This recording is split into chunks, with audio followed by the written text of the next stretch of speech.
I'm trying to stay happy, trying to stay positive about things. That's hard for me, right? Because there's just a lot of tiny, minute little things that just, drive me bonkers. Let's start with the price of sex dolls. How about that, Talk about inflated, am I right, No, I'm sorry, that's what that deserved. Who came up with this thing in the first place, right? Like, whose idea was the inflatable sex doll? I bet it was some scuzzy dude, some real sleaze who hung out at the public swimming pool a lot, maybe. And maybe one day he watched a couple kids batting around one of those beach balls, when all of a sudden he got a eureka moment. Hey, that beach ball sure looks like a lot of fun, but I wish he could fuck it, No?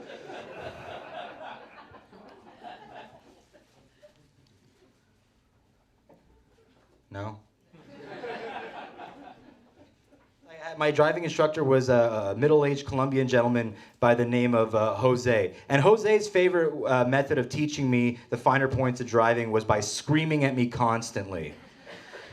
And one day we were going to our big left turn lesson, which, by the way, left turns compared to right turns, brutal, guys, just the worst. And Jose is just screaming at me at my first left turn. And I'm like, what? What's the matter? And he goes, what's the matter with you? What are you, a racist? And I was like, oh, God, no. Why would I? And I look up, and sure enough, there was a black family that was trying to cross the street. And I didn't give them enough time. And I was like, oh, no, Jose, please, please. No, I'm not a racist. I just can't drive, remember? Like, I'm learning how to drive. That's why we're both here.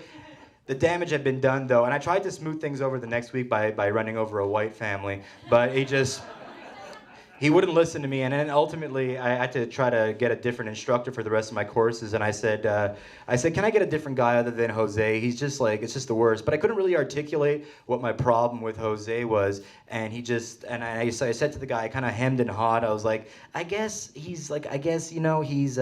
racist, actually, is what the issue is here. Long story short, to this day, when I try to parallel park, you can still hear me cursing in Spanish. Guys, thank you very much.